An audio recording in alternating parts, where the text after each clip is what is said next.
was gifted to, and who gifted it to me, was Virginia Assine, for her presence here today. Yes. The Maori staff.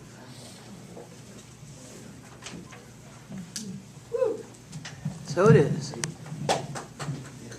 Great. Thank you. Did you get about this? Okay, let's everyone take a nice deep breath. Because I feel that that was so powerful that many of us are holding our breath. And for Africa, it was just, my mind's going, the Nation of Islam. And for Africa, the Nation of Islam. Thank you. Thank you. I neglected, when I had said that the bags were at the back, to bring attention to April, and I know she's not going to be happy with me for bringing attention to her. But she spent a lot of time in getting them organized and putting them together. And without her support, they would not be here. So I wish to thank April. Yay!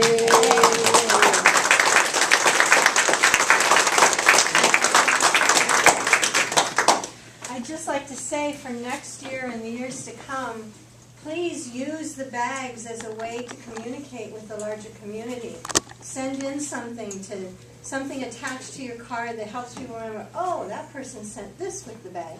So it helps to really help us know each other. So it's really an encouragement to utilize that as a tool next year.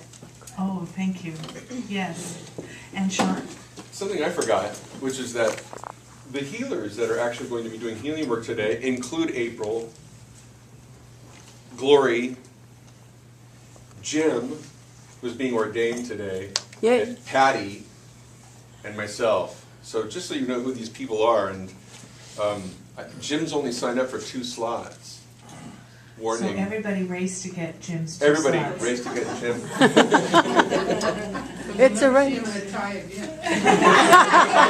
We'll never see him without his hat again. Okay. Also, All right.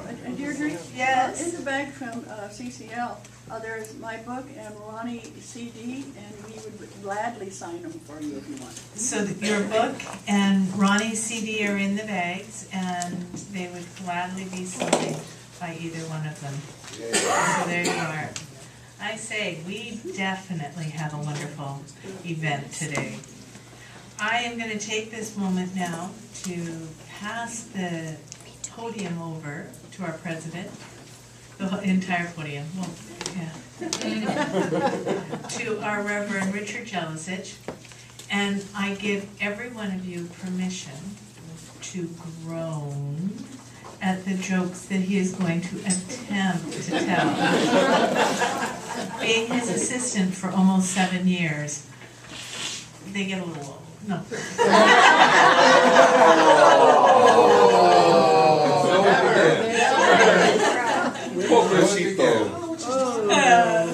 Anyhow, again, thank you, and Reverend Jelicic. Yay.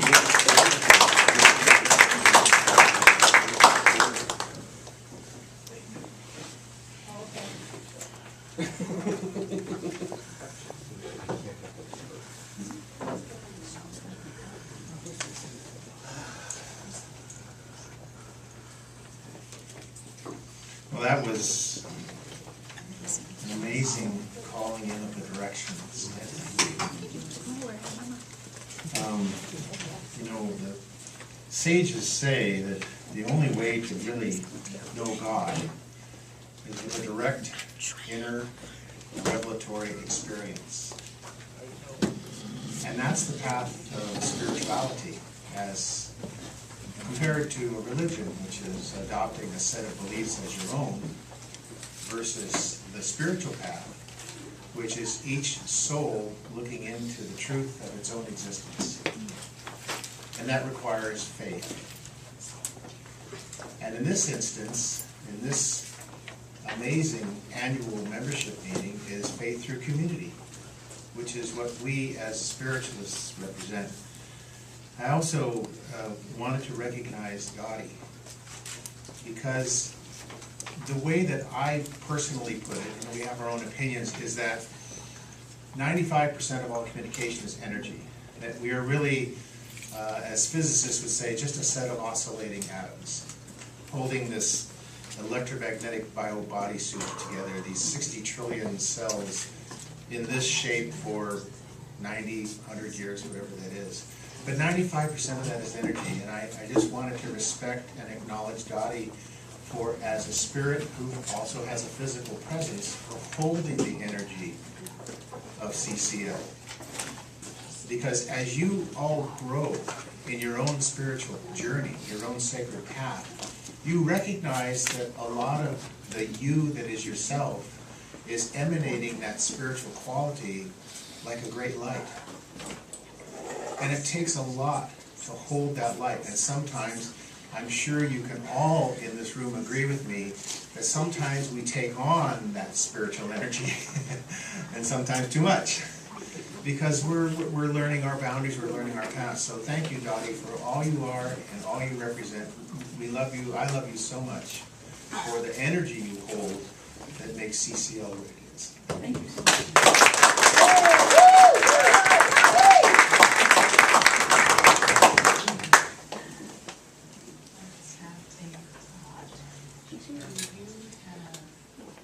Is your cell phone signed into UCM Facebook page? No, but you can. Is that live through Facebook? You can, yeah. Deirdre is an expert in Facebook and geekology. I too am a geek, but I made an acronym for myself for geek. It means genetically enhanced, electronically knowledgeable. and I'm not ashamed to admit it. So I wanted to read you a quote from Paramahansa Yogananda about faith. There you go. I wish I had faith, Master, a man said. Paramahansaji replied, faith has to be cultivated, or rather uncovered within us. It is there, but has to be brought out. If you watch your life, you will see the innumerable ways in which God works through it. Your faith will thus be strengthened. Few people look for his hidden hand. Most men consider the course of events as natural and inevitable. They little know what radical changes are possible through prayer and through meditation. I've been president now of UCM for this coming December will be 2 years. And in that capacity, one of the first things I said was, good evening. One of the first things I said was, it's really important for all of us, first, to continue to awaken ourselves spiritually. Because as we do so, the spiritual community that represents the soul quality of what UCM is emanates throughout all creation. And that has always been and continues to be my first and foremost emphasis for UCM is our own continued spiritual inner development. So therefore, love is our foundation, but the lens through which we see life is faith. Faith. What is faith? Faith is trusting with your heart what your mind cannot yet know. Faith is knowing something to be true before there's any physical evidence whatsoever to support it. Faith is acting before you know. Like that movie with Harrison Ford, what was it called? Indiana Jones, where he steps out over the chasm, but he has no visible means. A man of faith, and he goes, oh, holy, and then the foot comes down and he goes, oh okay. So it's natural for you and I to want guarantees. Tell me what it's going to be like before I take the leap. And Spirit says, well, no, it doesn't work that way, because faith means your reach must extend beyond your grasp. Your reach must extend beyond what you think you know. And just because you think you know something doesn't mean it's actually true. It's called a qualitative state of being. If I was to ask someone, do you love your mother? What would most people say? Well, yes, of course. And if I said, well, how do you know that? They'd look at me like I'm silly. Well, what do you mean, how do I know that? Well, how do you know it? Love cannot be quantified, and yet we all feel it. We all express it, we desire to express it, but what is that qualitative state? And that non-rational, non-physical state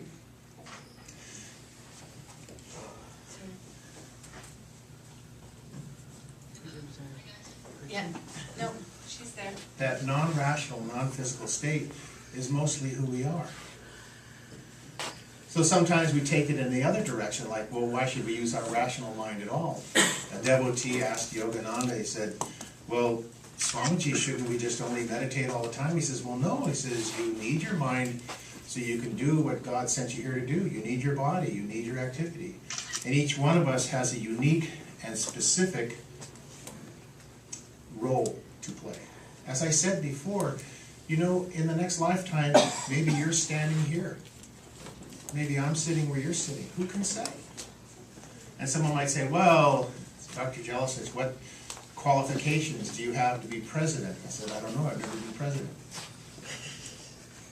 So you are often in faith, especially as a spiritualist minister, you're placed in a position where you go, okay, I'm here now. What am I supposed to do about this? And your spirit's guides say, you're fine. Yeah. All is well. What did you say, Reverend Dr. Eileen? We're good? We good. We're good. Or we good. And your guides say, it's okay, it's all right. But what does our mind say? Are you sure? Really? What do you think? How did it go? Can I write it down? Maybe I gotta check. I'll double check. I know I'll triple check. And I'll write it down again. But your guides are going, how many times do I need to tell you it's okay? One more. So I want to give you a little test.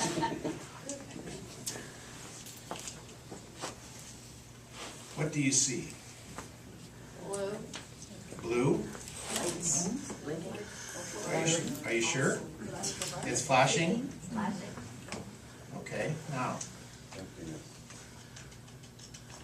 Now what do you see?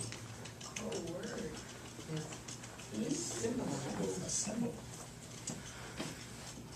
Uh-oh. Butterfly. Butterfly. How is it you know it's a butterfly? How come you didn't see it now? Because it's moving through time and space. So this is a simple little child's toy, and yes, I'm known for simple little child's toy. You can take for that as you wish. But some engineer sat down and said, I'm going to make this thing for children so they can see different patterns. And the point being is that as a person grows in spiritual awareness, you start to move beyond the limits of space and time, beyond the limitations of illusion.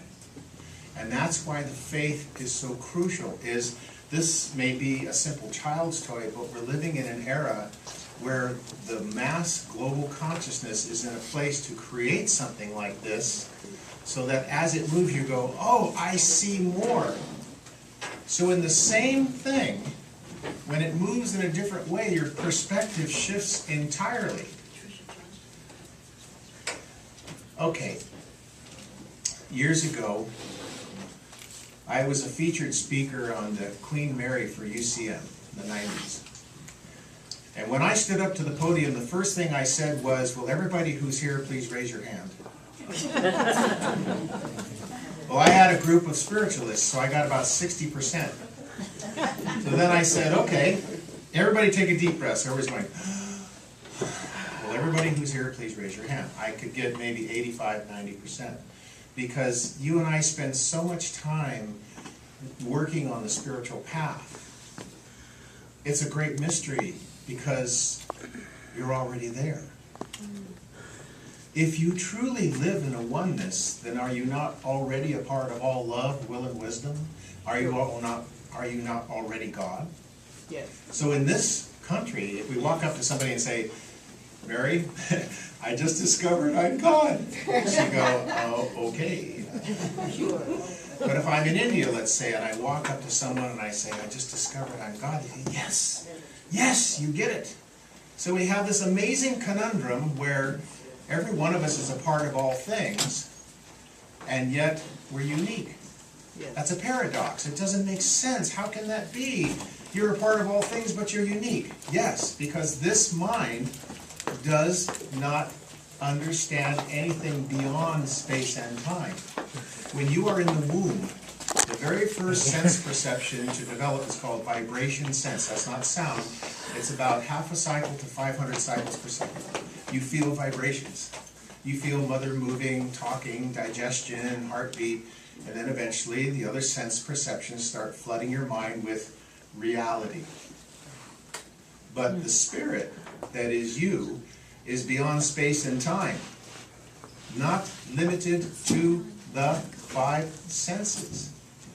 So as you engage and say, well, I think I'll go to CCL and attend a service, and then you start asking more questions, then you meet one of the ministers, or you decide maybe you would like to become a minister, so you start asking questions.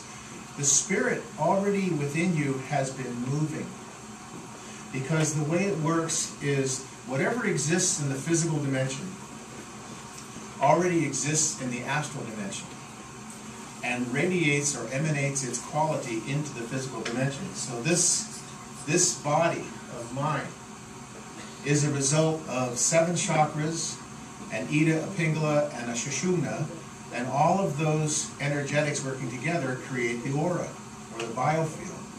And the human aura, or biofield, is what holds this physical body, these 60 trillion cells, in time and space. So someone comes to you and says, you're just an emanation of a body in time and space, and you go, oh okay, that's cool. How do you know for yourself? Because the spirit that is you is already working 24/7 to reveal to you the simple truth of that you are. It's not whether you're connected. So if someone says, let's reach in and make a connection, it would be more accurate, in my opinion, to say, let's reach in and intensify the connection you already have. So it's not whether you're connected, it's that you're connected. So as you increase in spiritual awareness, as you see little things like this to show that as you elevate your consciousness beyond 5 sense perception, you start to see things as they are, not as they appear to be. But the 5 senses are very alluring. You need them, right? So here you are sitting in a room, and mostly what you're using right now is vision and hearing, right? But your intuition, your psychic abilities are on 24/7, we never close. But as you are choosing to awaken yourself spiritually, you're paying more attention to that part of you that is not limited to space or time, and you're integrating what is called heaven and earth. We used to say heaven on earth. I've modified that to say heaven, which is the you beyond space and time, and earth, your physical embodiment, are actually moving together and merging as one. Because sometimes we say, well, you know, the higher self must overcome the lower self so that you can live in the higher self. In my opinion, it's actually 2 sides of the same coin. The higher self and the lower self are just 2 in 1, and what you're really doing is merging the 2 so there's no difference. You approach an awareness of oneness. And so what does that require? It requires a lot of faith. It requires a lot of faith. And as we unify together, we become what I like to call an us. Now, I have to tell you, I made some notes, and I am what is known as an extemporaneous speaker. That means I'm out of time. Extemporalis. Extemporaneous means on the spot, no preparation. Because my belief, and I've studied a lot of this dear saint, Yogananda, he's a very cool guru, and so is his teacher, Sri Yukteswar, because they were really no BS type gurus. Look, you want to awaken, this is what you got to do. It's very simple, this is what has to happen. And he also was an extemporaneous speaker, and it means that what I'm doing as I'm sitting here with you is being within that us, us, unified in spirit. This is an us. This is not me and you. This is one soul group talking together. And so what I'm doing is I'm feeling what is this group energy today, and how can we in unity amplify the power of what that spirituality is in faith. How do you grow spiritually? You have to trust. And yes, Deirdre's been working with me for almost 7 years, started on the solstice in 2010, the June solstice. And there were times when I've been teaching what I call integrative chakra therapy for 18 years now. And I have a group here in San Jose that's going to graduate this November for 2.5 years of study. And there was a time I felt, I got to go to Chicago and teach. I got to go start a group there. So I started going and creating seminars and workshops and started a group of, I think, 12 people, which instantly went to 6 people. And then I thought, man, am I going to travel all the way to Chicago? Airfare, rental car, food, all of that. And so what did I do? Same thing you would do. I would tune into the connection I already have and say, okay, what does my inner faith tell me? You go. So I went. And I taught that group for 2 years. And it turns out that one of my students is a PhD neuroscientist from New York who would fly from New York to Chicago to take my training every 3 months. Had I not gone to Chicago and done that work, he would not have joined that group to make the connections he needed to make. So you never know what that 95% of all communication is actually doing behind the scenes of your physical manifestation. And yet the more you trust it, the more you are that. What's one of the hardest things that we come to understand as spiritualists is we do have the spiritual power to manifest. It's just that it's better to want what you need than to need what you want. Because a lot of times, like, who was it that said God laughs when we tell him our plans? Everybody. Right? We all say that. It's like, well, God, I think I'm going to do this, and I'm a spiritual person. And God said, well, I don't know. Maybe it could be, I don't know. You're going to do something else, I think. God has an accent. And this happens to me too. You know, it's like saying, does it only happen to certain people? Anyone who operates in faith. If I was to ask any of you who operate in faith, did everything in your life go in a straight line? Yeah. What would you say? No. I went over here. I had to go do this. So sometimes that experience is necessary. Now the really hard part is when your spiritual guru, Swami Yogi, tells you everything that's good and bad is a blessing.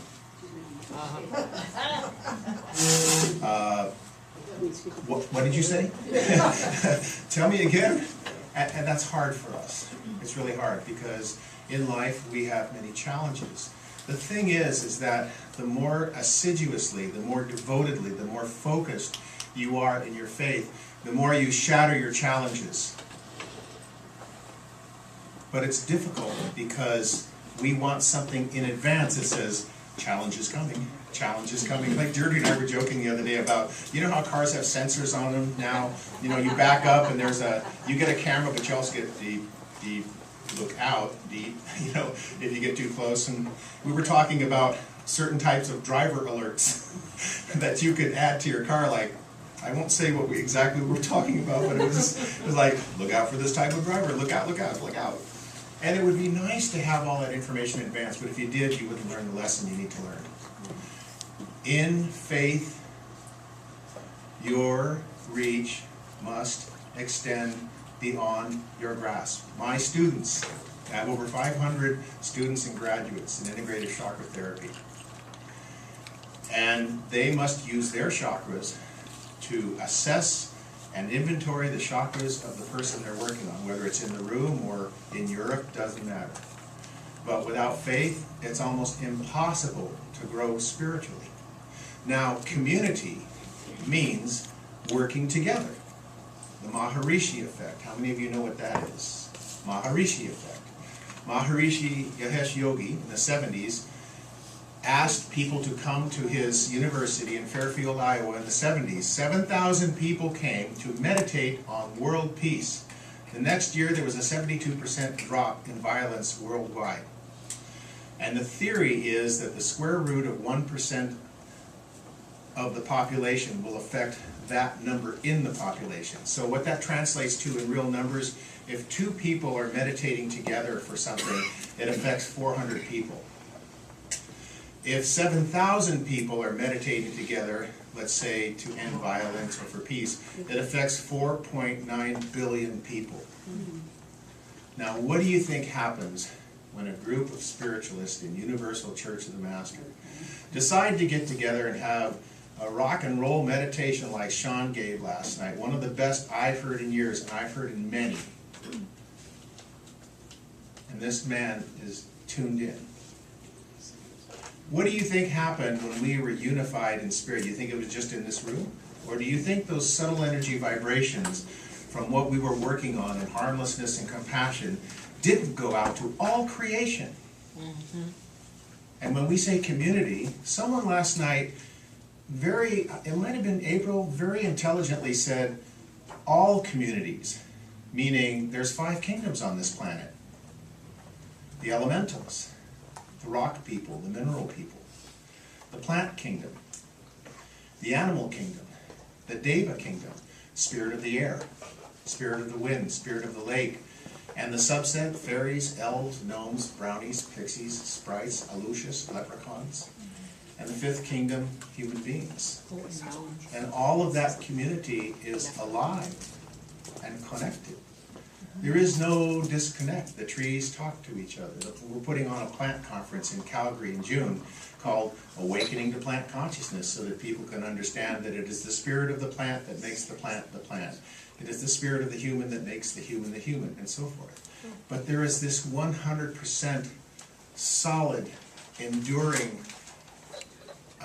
infinite connection between all things at all times. So when you and I are working together in community, we are affecting a vast creation. And it's true, it's like Reverend Dr. Eileen said, the Star Nations people. Earth is not the only place where one may incarnate. My teacher talks about how Earth is a preferred destination for souls, but it's not the only game in town.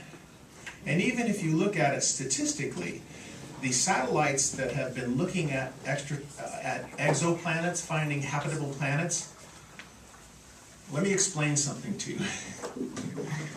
The speed of light is 186,000 miles per second. That means that the sun, being 93 million miles away, takes about 8 minutes for the sun's light to get here at 186,000 miles per second. That means when you see a sunset, the sun set 8 minutes ago. Now you're just seeing the light. And our galaxy is 100,000 light years across. We're about 26,000 light years from the center. But the satellites that have been looking for extraterrestrial planets, habitable, 300 light years only from Earth. This far compared to this. It has been estimated that in this galaxy alone there are over 50 billion with a B planets. And we are finding them exponentially. There is a satellite called the Kepler satellite that's going to mostly replace the Hubble as a device to peer even deeper into space, but it's going to orbit the Earth at a distance of 1 million miles, completely away from Earth's influence electromagnetically. And so what I'm saying to you is we're living in an age where we are technologically looking for life everywhere, but as spiritualists, where is life? Everywhere. It has been said that 99% of all of the dust in space is biological in origin. Biological. It's our dust. Our universe is alive. And you're alive. You are a living testament to what the Creator represents. An individuated being. A point of a consciousness. A wave of consciousness on a sea of all being. I've studied the Mayan culture quite a bit. I've taken groups down to the Yucatan, Guatemala, Honduras, to study the cosmology of the Maya. And there's a place in the Chiapas province of southern Mexico called Chamula, and right next to it, San Juan Cristobal de las Casas. And in that little town is a museum called Museo de Jade, Museum of Jade. And they have all kinds of little jade masks in there. And one of them is called the Jade Mask of Lucifer. What's the Spanish word for fire? Fuego. So can Lucifer, luz y fer, is fer also close to fire? Yeah. Okay, so the way I learned it was the Mayans really dig Lucifer because they have a mask, a jade mask made by the Mayans called Lucifer, but luz y fer means light and fire.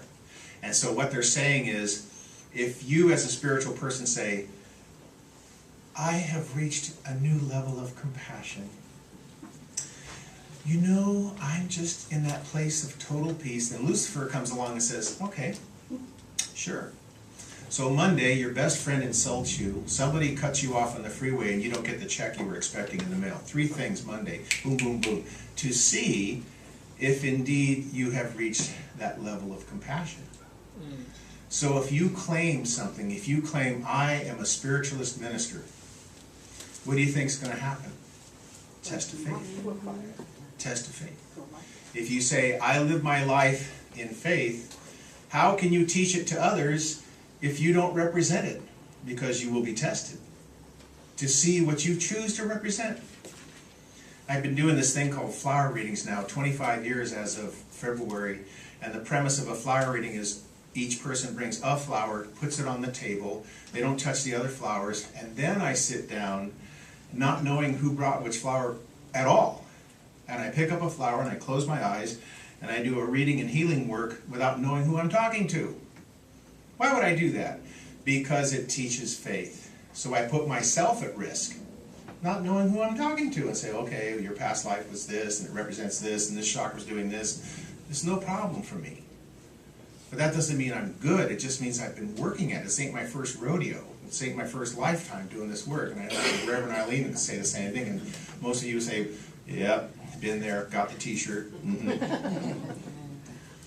So for me, doing flower readings is a way to put myself in a position to teach faith by demonstrating it. By demonstrating it. Live it. Breathe it, teach it. You are that. Thou art that. So as a spiritualist community, you can say, I'm not doing this by myself. And I meditated the last few mornings that I was here in San Jose. I got here, I think it was Wednesday. And I meditated on this group soul consciousness and how we would be this weekend. And one of the things I thought of is, how am I going to do this? And my guides would come in and say, wait a minute, you just used the word I again. And I thought, wait a minute, this is not about me. This is about us. So the bottom line is, as a unique person on the planet, how can I serve the world community? By accepting power. By yielding to the spiritual power I already have. And by yielding in faith. But it's not about just me personally. It's about yielding to the soul group consciousness. It's called a co-creative conscious collaboration. Co-creative conscious collaboration. It means as we work together, the Maharishi effect takes over and the spiritual energy becomes exponential through faith. So when I'm in faith, yes, I personally am faith, but I also say, I have this amazing group of like-minded souls, and we're all working together. Do I physically need to be here? Some of you, or probably most of you, know I'm the first president to not be a local. Well, from Earth, but mostly from Earth. A lot to do with the Pleiades, but also the first male president in 33 years. But I'm a part of that community if I'm 500 miles south of here, or if I'm in Antarctica, or where, it doesn't matter. It matters that we're working together. And one of the most important attributes of faith is for every one of you to recognize your spiritual power. I don't care if you're humble. I think that's wonderful. But you must be confident as well. Be absolutely confident, but be absolutely humble too. Humble and confident, and that's balance. If you're too humble and somebody comes to you and says, gee, Reverend Bob, I'm 2 hours ahead of myself. Gee, Reverend Bob, I would love a lesson in faith. But I said, well, I don't know if I can step up to the plate and swing. You think you are mentally prepared for everything that comes forth? Or does Spirit not already prepare you ahead of time in faith for what is to become? Co-creative conscious collaboration means you as a spirit are manifesting the sequences of events and the circumstances in your life which are to come, that you then step into without fully always intellectually understanding, but the Spirit that is you puts you in that place because you are ready for that challenge. But what does the mind do? Holy crap. Ooh, I don't know if I can do this. Well, yes, you can. That's why you're there. But most of us don't realize that. Now, in addition to that, by becoming a minister, now you are a teacher to give dispensation to others. Do you think that if you become a minister, your challenge is, how many in here, your challenge is stopped entirely when you became a licentiate or ordained? Oh, all of you. Well, that's good to know. So, please recognize that we are in an era that has been called the golden era of inner transformation. That the caterpillar is now becoming, through the chrysalis, the butterfly. You are the butterflies. You've developed your wings. And you're going to have people come into your life who are caterpillars. And you're going to say, well, you know, you're not going to need those 100 pairs of Nikes. Whoa, one day you're going to become a chrysalis and have these things called wings. And the caterpillar is going to look at you like, what? What are you talking about? You think they're going to understand your spiritual awareness? Or is it that they are drawn to your light because of your faith?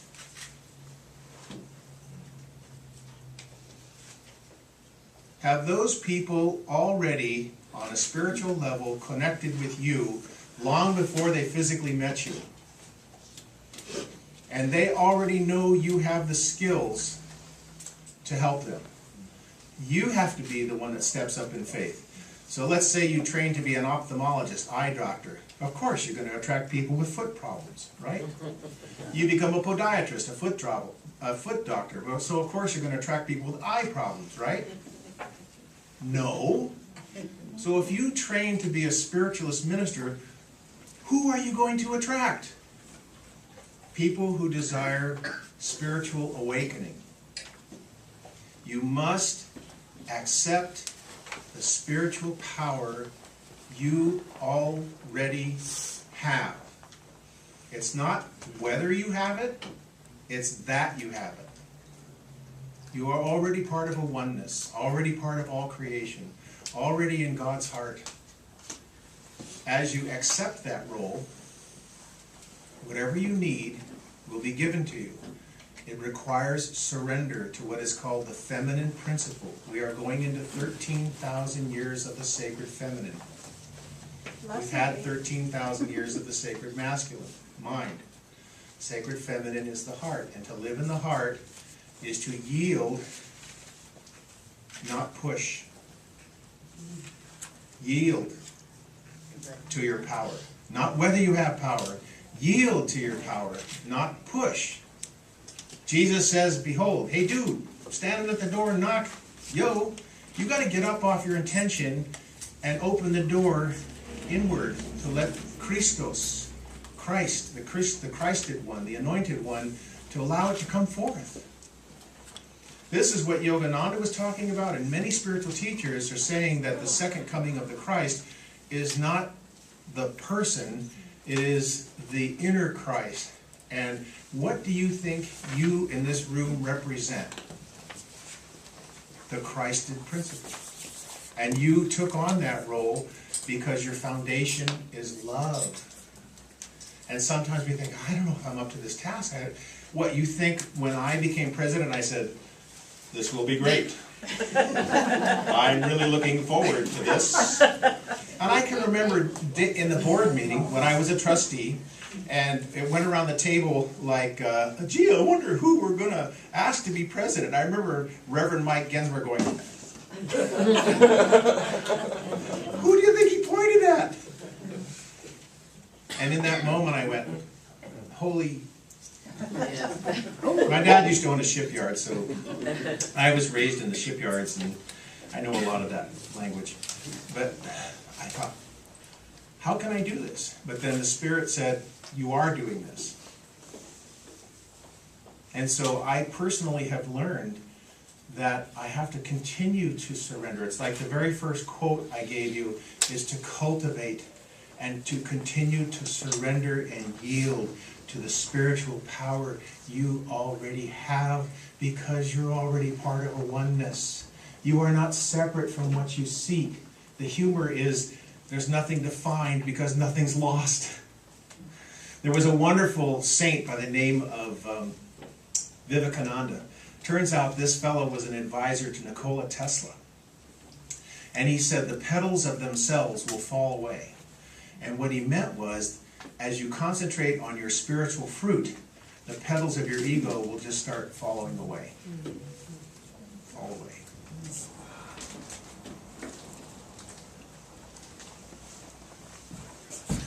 We, in these conferences, have a wonderful opportunity to come together. You know, sometimes I think you could look around the room, all of you in here, and say, how many people are in this room? And how successful is a conference judged by the number of people that attended? Would this conference have been successful if there were 5 people here? Yes.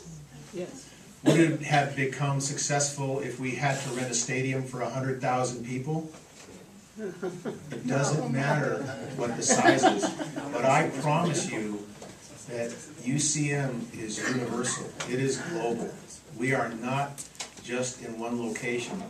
Our consciousness as beings who serve the light is without the ego to say, we must be this size, we must be this way, but the power of that spirit, as each one of us continues to face our own inner truth, is immeasurable. Cannot be measured. Because the truth of spiritual growth is how honest you're willing to be with yourself. To be completely and totally authentic. Sometimes I use common language with my students. I was raised in the shipyard, so I'll say that once in a while. That just comes from me. Some people are humorous, some people attempt humor. Like last night, I think someone brought a hydrangea, and I was trying to tell them, well, that comes from the mountains as opposed to the coastal variety called the lowdrangea. It's just experience with 25 years of flowers.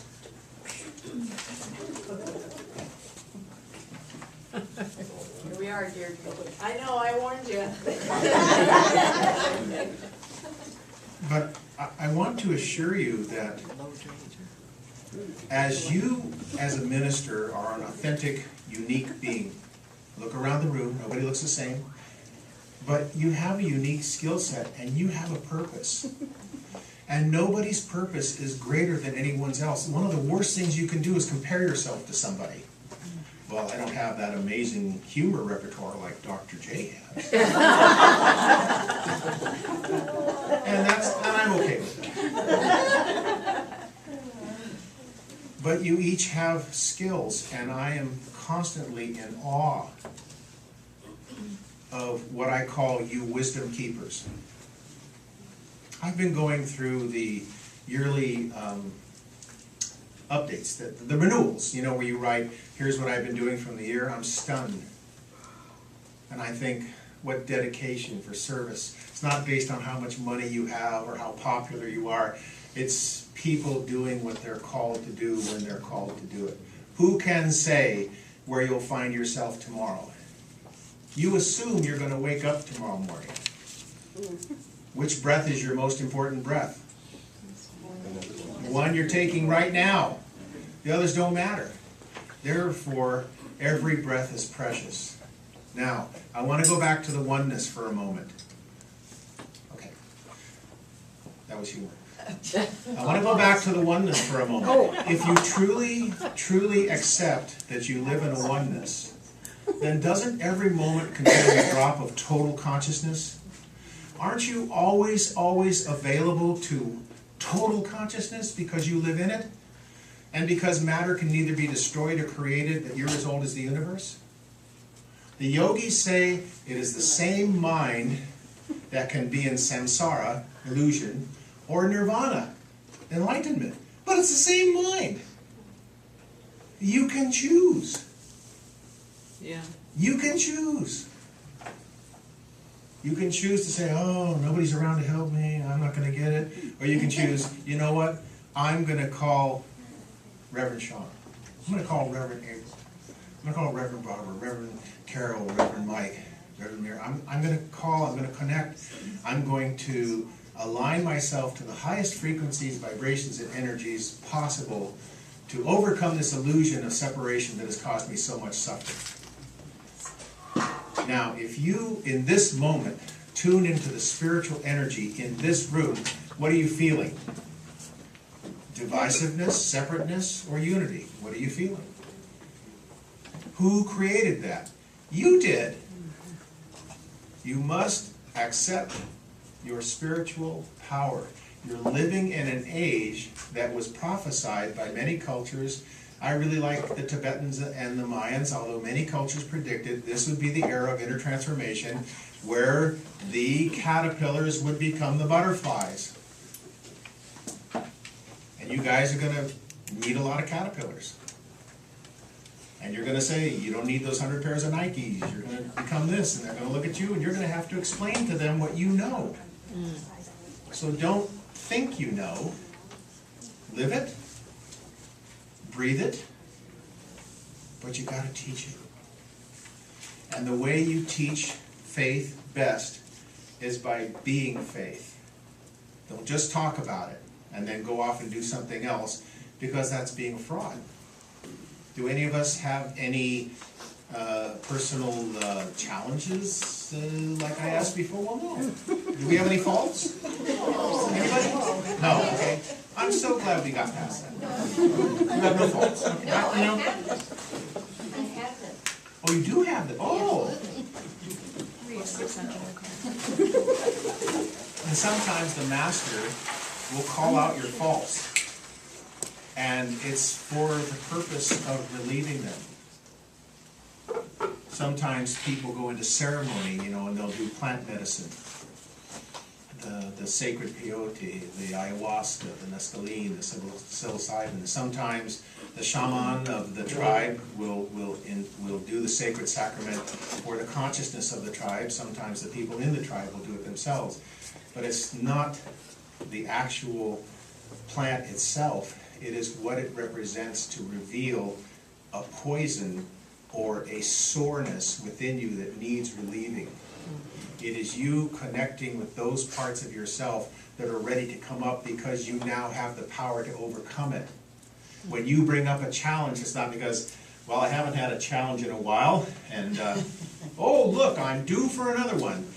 But when it comes up, please realize you always have the spiritual power to meet those challenges. Be in faith, but also be in community. Look around the room. What do you see? Can you feel the hearts of everybody in this room? Can you feel the light of everybody in this room? Yes. Is it not amazing? Take responsibility for what you create. Co-creative, conscious collaboration. We're all working together. It's not me, it's not you, it's us. I want to end by reading you a quote. This is a book I like very much, written by Robert Atkinson. It's called The Story of Our Time. And he talks a lot about the unification of our consciousness in this era, going from individual to group to city to country to global consciousness.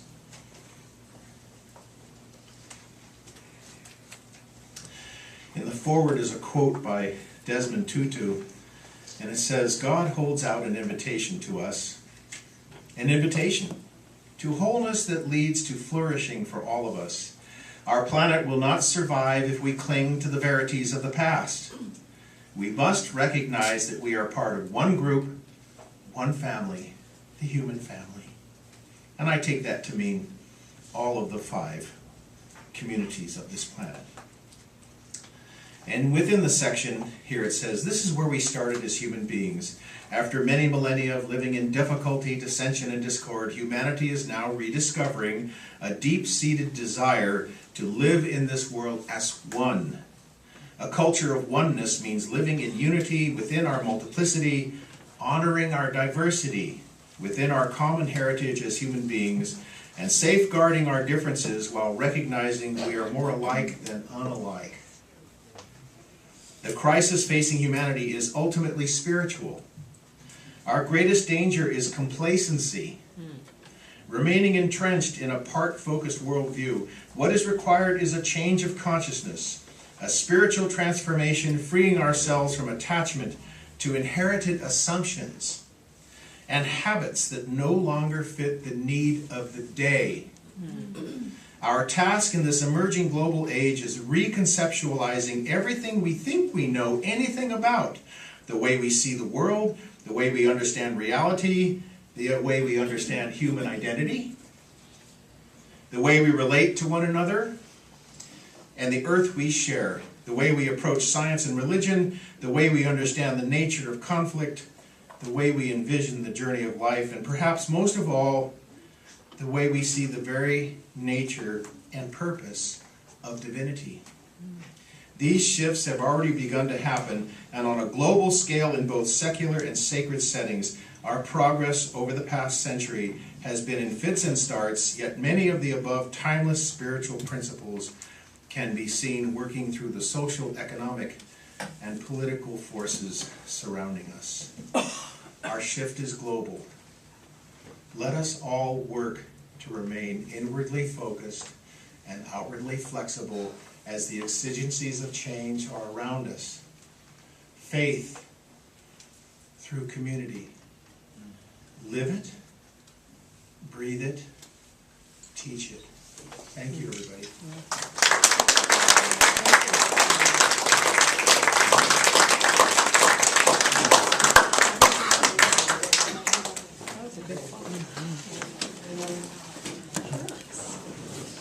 Well, that was just amazing. And as usual, we got to see Richard's joyous side.